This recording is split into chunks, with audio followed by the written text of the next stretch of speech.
Bismillahirrahmanirrahim. Hi everybody, I am Zawran Jamali. This is the noon time, 30 past 11 at Sarhari. I thank my Allah for the blessings that He has granted over me, and I also thank to my viewers for the love and respect that they have shown towards me. As you know, at the start of my video, I would like to request my viewers to subscribe my channel, click the button of liking, share my videos, put your comments below to the description so that I know that whether my videos are serving your purposes or not. So, you know that our life is meaningless. Our life is meaningless until and unless it works for others. If we do not provide the solutions of the problems of other people, we are not good men. It means that we are not serving our purposes for which we are sent here in this world. So, you know that we are interdependent on one another. So for that reason, we have to serve one another. We have to help one another in our different causes. So keeping that thing in my mind, I started working on making videos for the preparation of SPCS and CCE. Today, the topic that I have selected to give a lecture is the tense. What is the tense? Tense, you know that in our daily life, we perform different activities. We perform different activities.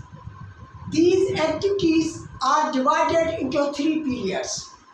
And these 3 periods are given the name of past tense, present tense, future tense. The actions are the activities that we perform before the time of speaking. These activities, these actions are titled as a past tense. And the actions and activities that we are doing at the time of speaking, that's called present time.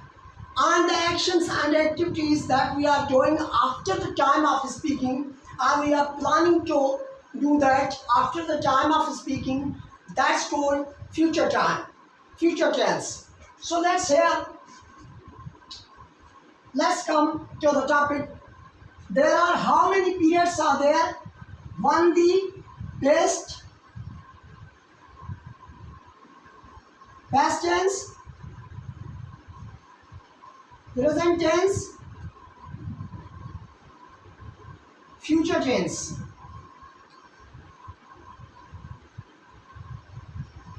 These are 3 periods.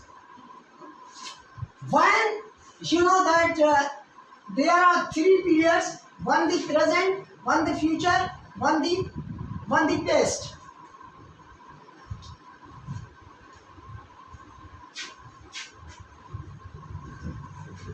So, where should we use these periods? When should we use these periods? To explain our activities, explain our actions. ये जो तीन tenses हैं, जिनको हम tense कहते हैं, इनको कहाँ पे इस्तेमाल करना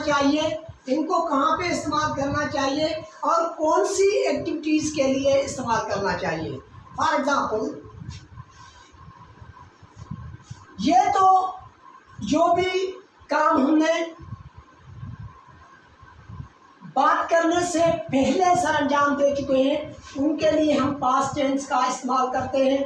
और जो काम हम बातचीत करने के वक्त कर रहे हैं, तो इनको हम प्रेजेंट का नाम देते हैं. और जो चीज़ें हम प्लानिंग करते हैं कि कुछ टाइम के बाद करेंगे, तो उनको हम नाम देते हैं फ्यूचर टेंस का.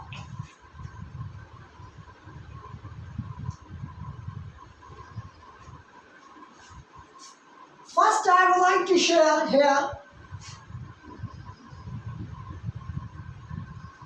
that present simple tense, present simple tense can be used, it can be used in the following situations to explain following actions. For example, permanent actions.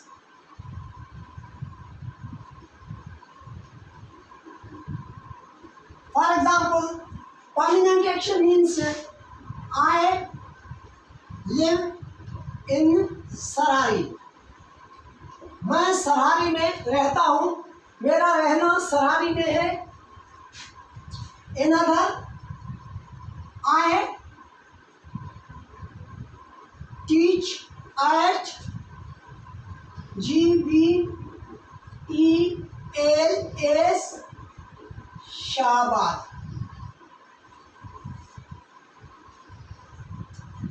तो देखो ये परमानेंट एक्शन है, ये परमानेंट एक्टिविटीज है जो मुझे मेरी परमानेंस की बात कर रही है। मैं सराय में रहता हूँ, ये मेरा परमानेंट अमल है, मुझे हमेशा वहाँ पे ही रहना है। और मैं टीचिंग करता हूँ, वो भी मेरी परमानेंट जॉब है। तो एक्टिविटीज़ को बयान करने के लिए हम प्रेजेंट सिंपल का इस्तेमाल करते हैं। और दूसरी चीज़, जब हम रूटीन की बात करते हैं, जब हम रूटीन के बारे में बात करते हैं, तो पहली तो ये चीज़ के ये जनरल इवेंट्स के लिए भी इस्तेमाल होता है। जनरल और परमानेंट इवेंट्स, जनरल और परमानेंट एक्टिविटीज़ के लिए, जनरल और परमानेंट एक्टिविटीज़ के लिए हम इसका इस्तेमाल करते हैं प्रेजेंट सिंपल टेंस का। रूटीन के लिए it means that I wake up at 7 a.m. मैं सुबह 7 बजे उठता हूँ, मैं सुबह 7 बजे उठता हूँ।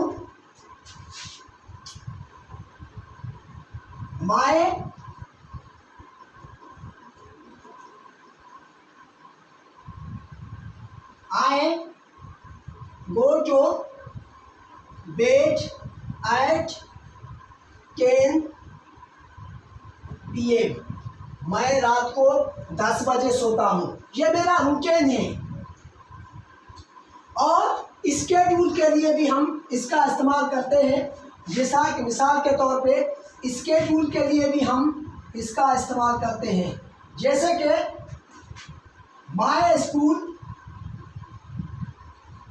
starts at 7:30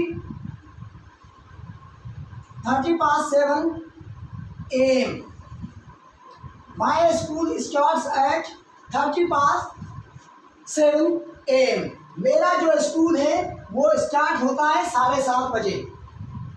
और दूसरा, माय स्कूल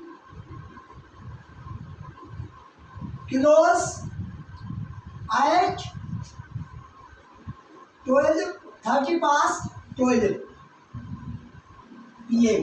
मेरा स्कूल जो है 12:30 बजे बंद होता है, क्लोज होता है। तो स्केड्यूल के लिए भी ये इस्तेमाल होता है। और चौथा जो हम इसका इस्तेमाल करते हैं वो इस्तेमाल करते हैं फैक्ट्स के लिए। फैक्ट्स के लिए जैसे कि sun rises in the east, सूरज मशरक से उभरता है, सूरज मशरक से उभरता है। और दूसरा जुमला, अर्थ रिवॉल्व्स राउंड द सन।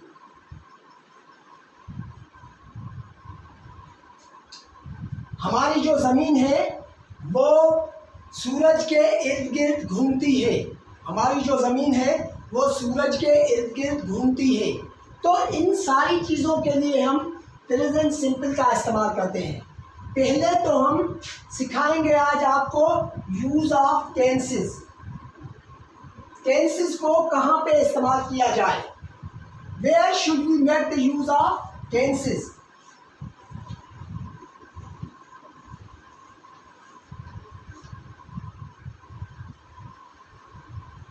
और इसके अपोजिट हम कंटिन्यूअस टेंस का इस्तेमाल करते हैं। किस टेंस का इस्तेमाल करते हैं? कंटिन्यूअस का। प्रेजेंट कंटिन्यूअस का, कंटिन्यूअस टेंस का कहाँ पे इस्तेमाल करते हैं? जैसे कि प्रेजेंट कंटिन्यूअस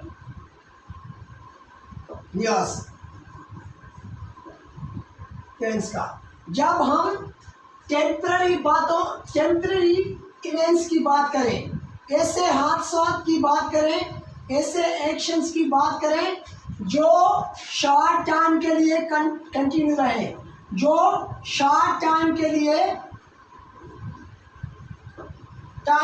कंटिन्यू रहे। जैसे कि I M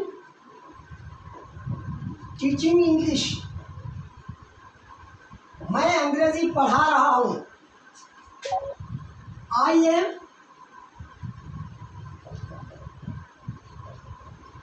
delivering lecture on English, मैं अंग्रेजी पे लेक्चर दे रहा हूँ। तो ये मैं आधा घंटे के लिए दूँ, 5 मिनट के लिए दूँ, लेकिन उसके बाद मैं चला जाऊँगा। तो ये हो गया टेम्पररी इवेंट्स को। जब भी हम टेम्पररी या शॉर्ट टाइम के लिए जो हादसा होते हैं, जो एक्टिविटीज़ होती हैं, उनके बारे में जब हम बात करते हैं तो कंटिन्यूअस टेंस का इस्तेमाल करते हैं, प्रेजेंट कंटिन्यूअस टेंस का। और परफेक्ट टेंस का हम कहाँ पे इस्तेमाल करते हैं? परफेक्ट टेंस का हम इस्तेमाल करते हैं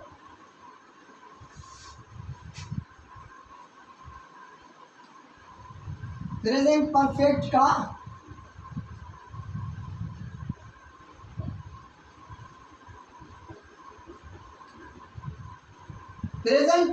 का हम इस्तेमाल करते हैं जब कोई एक्टिविटी प्रेजेंट से स्टार्ट हुई, पास्ट में स्टार्ट हुई।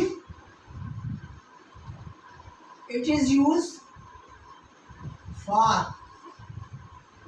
The event that started in past and ended at the present।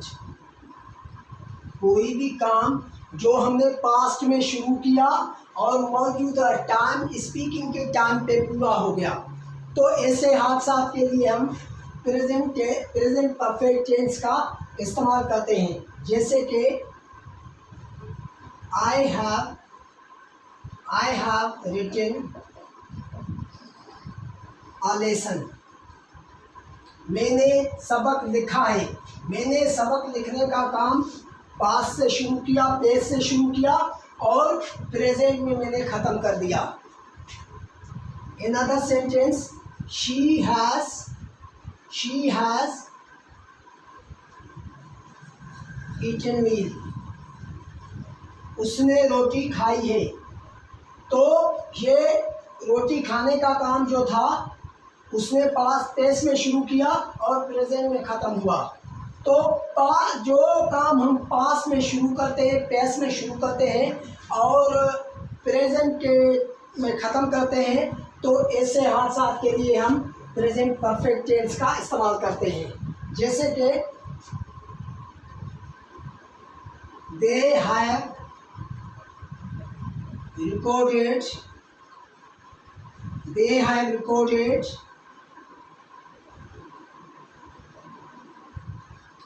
their protest, उन्होंने अपना एहतजाज रिकॉर्ड करवाया। तो ये काम रिकॉर्ड करवाने का पास्ट में उन्होंने शुरू किया और प्रेजेंट में उन्होंने ख़त्म किया। तो जो भी काम आप पास्ट में शुरू करते हो और प्रेजेंट में ख़त्म करते हो तो उसके लिए हम प्रेजेंट परफेक्ट टेंस का इस्तेमाल करते हैं।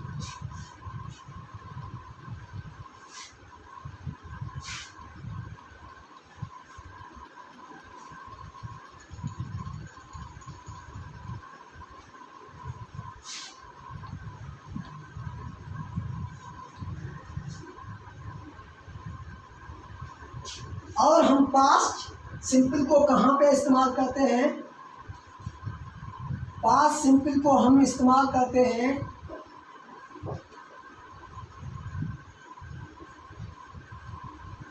कोई भी काम जो पास्ट में शुरू हुआ और पास्ट में ही ख़त्म हो गया हो।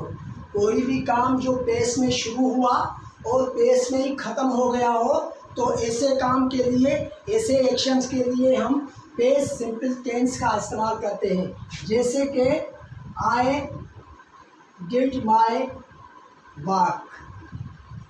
मैं अगर कहीं पे काम करता हूँ तो ऑनर के आने से पहले ही मैं बैठा होता हूँ, काम कर चुका होता हूँ। तो ऐसे के लिए हम इस्तेमाल करते हैं I did my work. She wrote a letter. उसने खत लिख दिया, उसने काम कर दिया। You broke the table. आपने टेबल तोड़ दिया।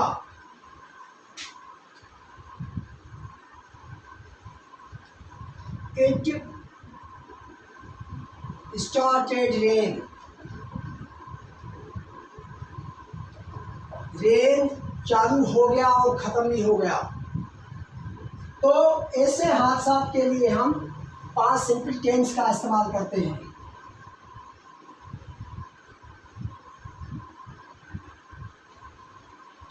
और पास्ट परफेक्ट टेंस का भी इस्तेमाल करते हैं ऐसे कामों के लिए, ऐसे एक्शंस के लिए जो पास्ट में शुरू हुए हो और पेस्ट में ही ख़त्म हो गए हो। जैसे कि I had written a letter. मैंने खत लिख दिया, मैंने खत लिख दिया है। She had spoken language.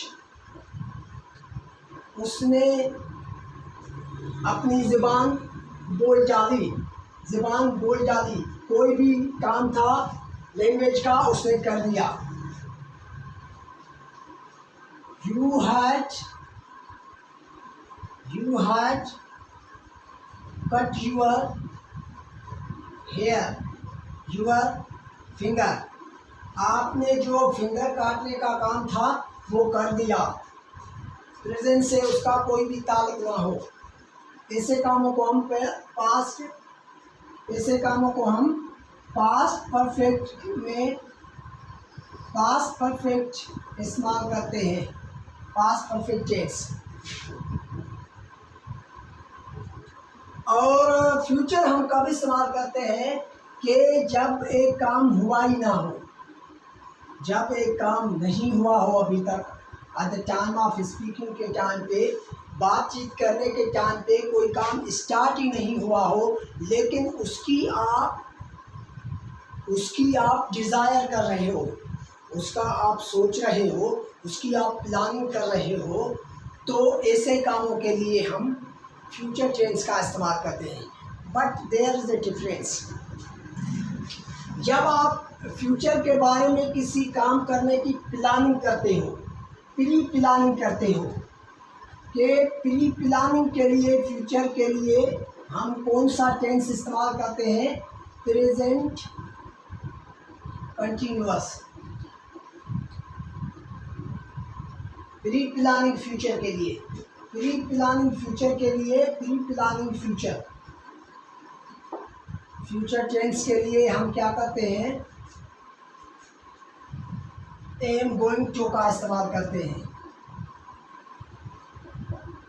इसका मतलब कि आपने एक चीज़ करने का पहले ही इरादा कर लिया है। और जब आप जर्नल की बात करते हैं, आपने प्लानिंग नहीं की है, तो उसके लिए आप विल का इस्तेमाल करते हो, विल का या शल का। जैसे कि I am going to go to Hyderabad to Nawabshah. मैंने नवाबशाह जाने का पक्का इरादा कर लिया है, मैं हर हालत में नवाबशाह जाऊंगा। अगर आप कहते हो I will go to Nawabshah, अगर आप कहते हो I will go to Nawabshah, इसका मतलब है कि आप जा भी सकते हो और आप जा नहीं भी सकते। तो ऐसे कामों के लिए हम विल का या शल का इस्तेमाल करते हैं।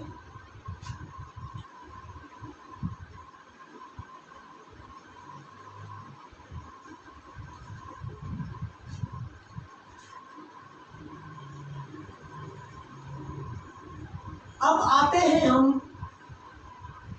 कि टेंसेस को हम कैसे समझें। वर्ब से पहले तो मैं आपको वर्ब से सिखाऊंगा कि एक वर्ब भी आपको बताएगा कि कौन सा टेंस है। मिसाल के तौर पे वर्ब का जब हम first form, base form of verb का इस्तेमाल करते हैं, ये जो है बेस फॉर्म V1 जिसको आप कहते हो, ये होता है base form of verb. Base form of verb जैसे कि इसको हम इस्तेमाल करते हैं प्रेजेंट सिंपल के लिए। ये क्या है? Present simple. प्रेजेंट सिंपल जैसे कि प्ले, अगर प्रेजेंट सिंपल आपका प्लूरल है तो आप वर्ब प्ले इस्तेमाल करोगे। अगर सिंगुलर है तो आप वर्ब प्लेज इस्तेमाल करोगे।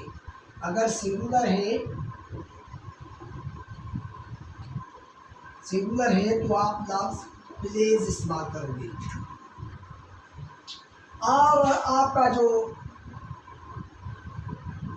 V2 आप सेकंड फॉर्म ऑफ वर्ब आप इस्तेमाल करते हो पास्ट सिंपल के लिए। पास्ट सिंपल जैसे कि प्ले का प्लेट, ये हो गया आपका पास्ट सिंपल। और थर्ड फॉर्म आप जो वर्ब का इस्तेमाल करते हो, जिसको आप ईजी फॉर्म भी कहते हो, थर्ड फॉर्म, जैसे कि मैं दूसरा लफ्ज़ लिखूँगा राइट, राइट्स,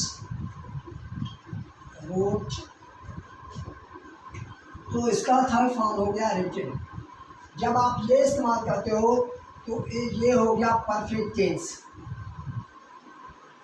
परफेक्ट किसी का भी हो सकता है। अगर पास का परफेक्ट है तो आप इससे हैड मिलाओगे। अगर प्रेजेंट का परफेक्ट है तो आप इसके साथ हैज़ या हैव ऐड करोगे। अगर ये फ्यूचर का परफेक्ट है तो आप इसके साथ विद हैव या शैल हैव का इस्तेमाल करोगे। ठीक है। और अब आ गया वर्ब का fourth form. Fourth form verb का क्या है, जिसको आप आईएनजी फॉर्म कहते हो, प्लेइंग, राइटिंग। ये आप इस्तेमाल करते हो कंटिन्यूअस के लिए। अगर प्रेजेंट का कंटिन्यूअस है तो is, am, are plus writing, या कोई और भी वर्ब आता है तो लिख सकते हो, राइटिंग, प्लेइंग, डूइंग। अगर पास का है तो वाज या वर। अगर फ्यूचर का है तो आप क्या करोगे, विल बी और शल बी।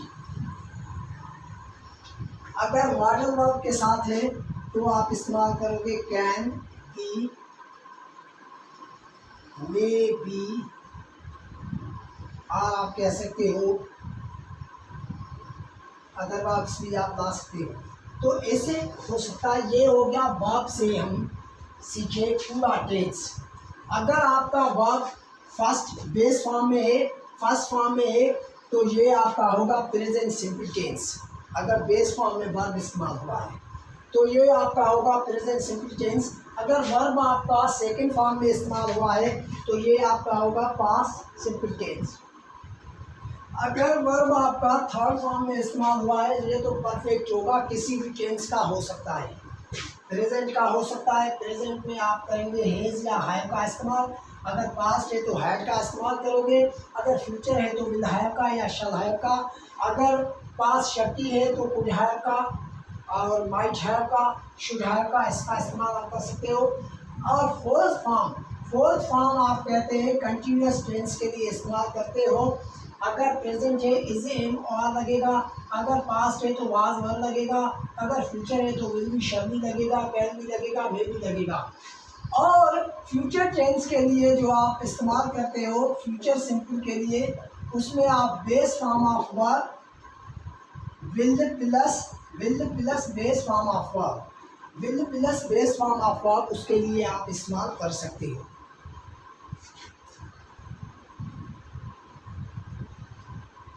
अब हम इनका चार्ट बनाते हैं।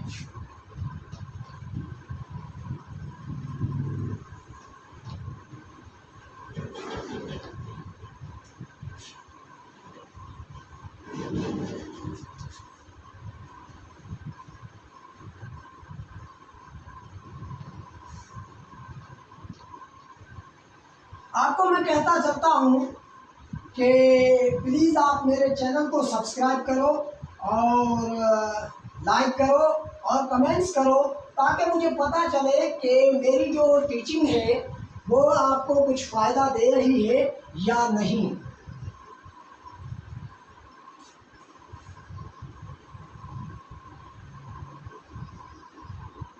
ये हो गया आपका प्रेजेंट।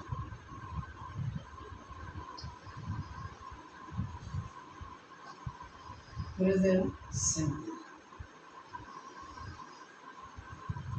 सॉरी, ये हो गया आपका प्रेजेंट सिंपल।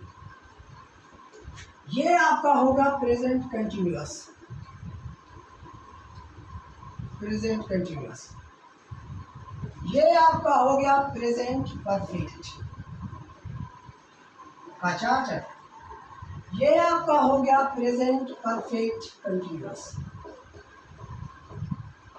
ठीक है सर, आप देखें, I do my work.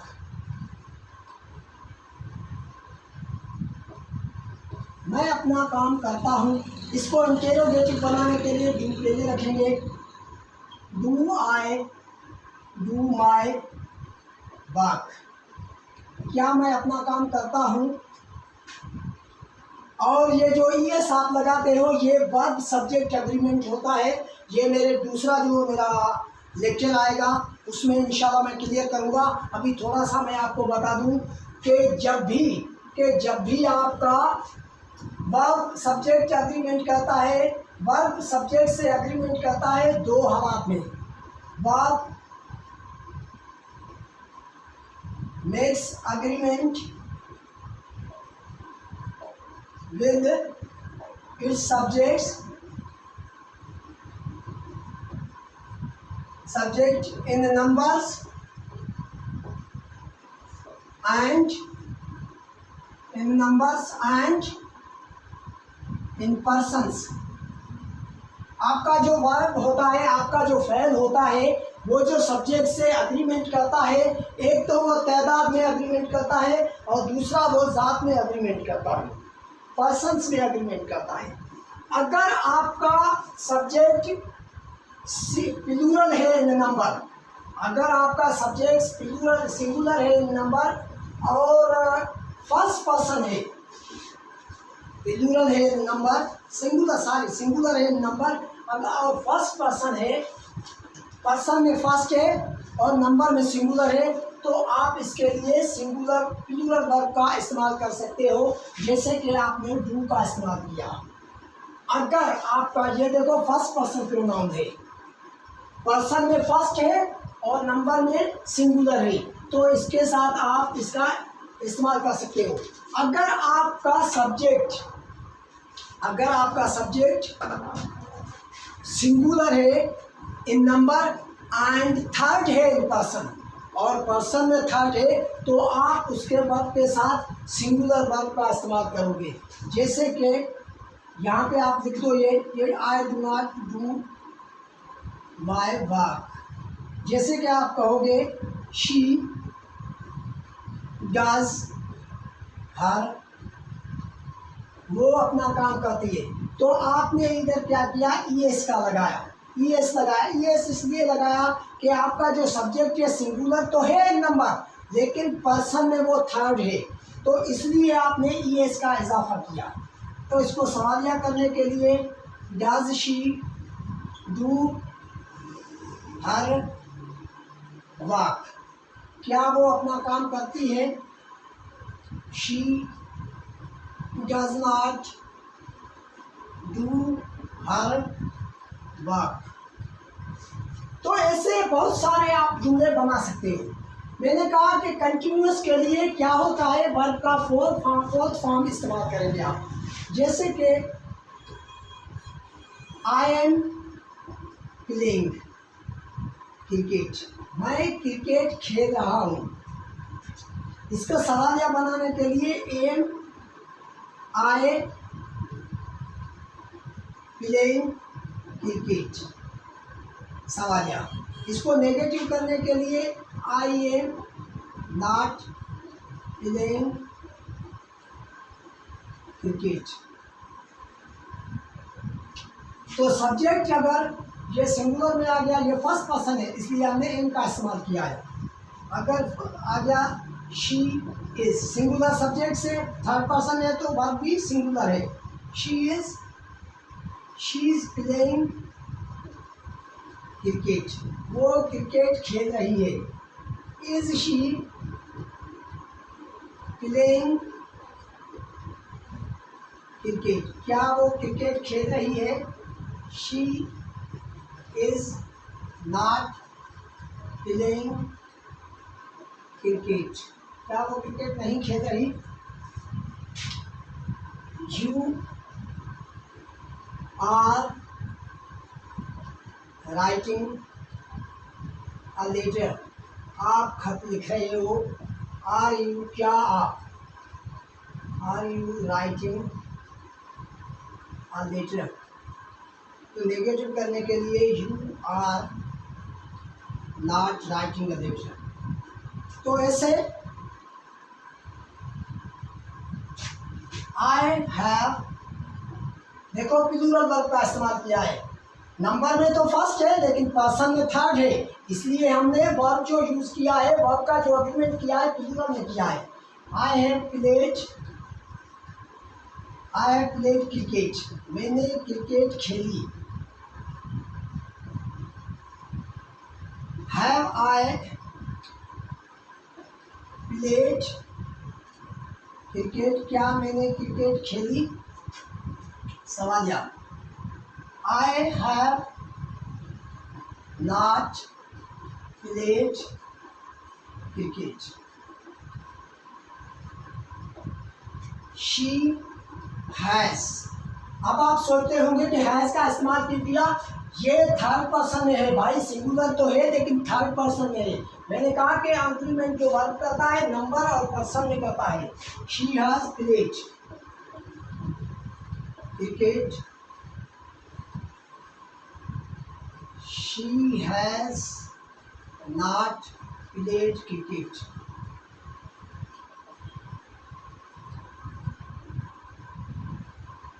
Has she, सवालिया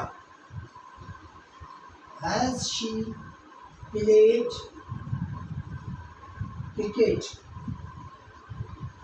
तो ऐसे बहुत सारे आप जुमले बना सकते हो, इसमें सिर्फ बिन का इजाफा होगा। I have been playing cricket, have I been playing cricket? Question marks. I have not playing cricket. You have playing. You have been. सारी यू का ये तो मैंने सिखा दिया, यू के साथ भी है लगेगा. She has playing cricket. Has she bin. She has been sorry playing cricket. Has she bin playing cricket. तो ऐसे आप बहुत सारे जुमले बना सकते हो. तो अब हम बनाएंगे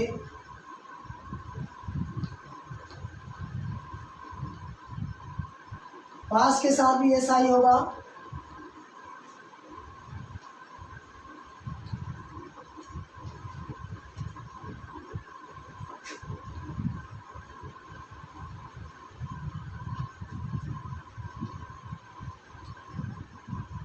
और फ्यूचर के साथ भी ऐसा होगा.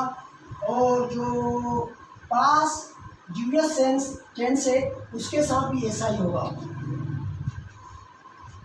अगर पेस्ट है, पेस्ट टेंस है, पास सिंपल है, पेस्ट सिंपल है. अगर आपका टेंस पास सिंपल है, पेस्ट सिंपल है, पेस्ट कंटिन्यूअस, पेस्ट परफेक्ट. एक एक जुमला मैं बनाऊंगा क्योंकि टाइम बहुत कम है, तो मैं करूँगा अपने लेक्चर को. जैसे कि I did, second form of verb. I said at the time of verb, I did my job. मैंने अपना काम कर दिया. आई did my job. Did I do my job. Jobs question mark. I did not do my job. She did her work. उसने अपना काम किया. Did she do her work? तो नेगेटिव ऐसे ही होगा. जैसे कि I was playing in the ground. मैं ग्राउंड में खेल रहा था. Was I playing in the ground? Ground. Question mark. I was not playing in the ground. Ground. So like that, I had played in the ground. सवालिया करने के लिए had I played